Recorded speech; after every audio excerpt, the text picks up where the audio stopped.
नमस्कार। चलिए आज बोरिस पास्टरनक के कालजयी उपन्यास डॉक्टर ज़िवागो की दुनिया में उतरते हैं। ये कहानी सिर्फ एक डॉक्टर की नहीं है, बल्कि इतिहास के तूफान में फंसी एक आत्मा की है। एक कहानी जिंदगी, प्यार और कला के बारे में। उपन्यास की शुरुआती एक बहुत दमदार सोच से होती है। ये पंक्तियां हमें सीधा उस टकराव के दिल में ले जाती हैं जो एक इंसान की अपनी लगातार बदलती जिंदगी और एक बड़ी स्थिर विचारधारा के बीच होता है। एक ऐसी विचारधारा जो हर किसी को एक ही सांचे में ढाल देना चाहती है। अब इस टकराव को ठीक से समझने के लिए हमें कहानी की शुरुआत में चलना होगा। क्रांति से ठीक पहले का रूस, एक ऐसी दुनिया जो नौजवानों की उम्मीदों और उनकी महत्वाकांक्षाओं से धड़क रही थी। उस दौर के नौजवानों में ना एक बेचैनी सी थी। नीका के ये शब्द बस यही दिखाते हैं, पुरानी दुनिया से बाहर निकलकर अपनी एक अलग पहचान बनाने की एक गहरी इच्छा। और इसी बेचैनी के बीच हमारी मुलाकात होती है लारा से। ये शब्द उसकी जिंदगी की एक बहुत ही मुश्किल और उलझी हुई शुरुआत की तरफ इशारा करते हैं। एक ऐसी सिचुएशन जिसमें वो खुद को फंसा हुआ पाती है।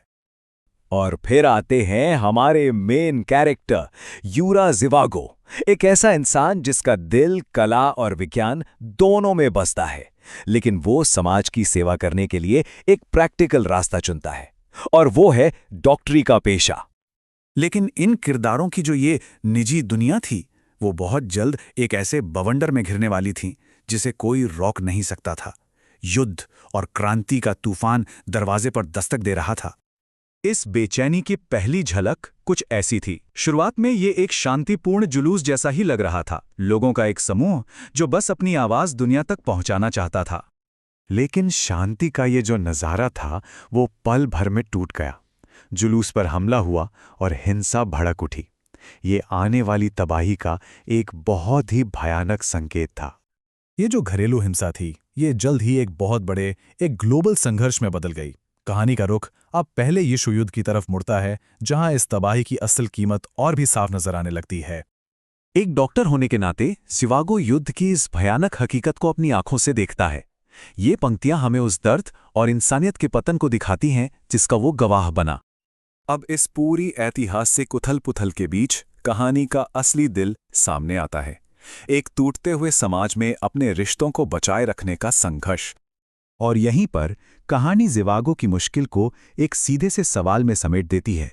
यह सवाल उसके अंदर चल रही कश्मकश को दिखाता है, जिसे कोई भी आसानी से समझ सकता है। तो ज़िवागो एक तरह से दो दुनियाओं के बीच फंस गया है। एक तरफ उसकी पत्नी और परिवार के प्रति उसकी जिम्मेदारी है, और दूसरी तरफ लारा के लिए उसका जुनून भरा प्यार जो हर नियम को तोड़ देना चाहता है।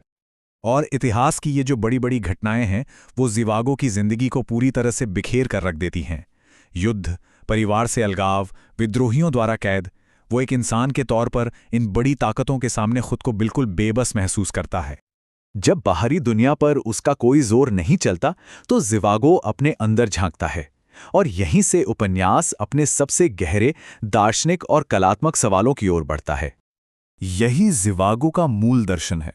उसका मानना था कि हमारी असली पहचान, हमारी अमरता, वो दूसरों के साथ हमारे रिश्तों में बसती है। हमारा जीवन दूसरों में ही रहता है, उनकी यादों में, उनके दिलों में। सोचिए, सोवियत विचारधारा में जहां व्यक्ति की कोई कीमत नहीं थी, वहां ये विचार अपने आप में एक विद्रोह था।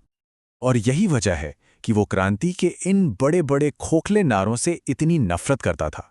उसके लिए जिंदगी का मतलब व्यक्तिगत अनुभव था, न कि कोई हवाई राजनीतिक सिद्धांत। और यहीं पर कला का असली मतलब सामने आता है। ज़िवागो के लिए आर्ट की असली ताकत जिंदगी के सार को, उसकी सच्चाई को उजागर करने में है। ये सिर्फ कोई सजावट नहीं, बल्कि सच्चाई का एक बहुत गहरा हिस्सा है।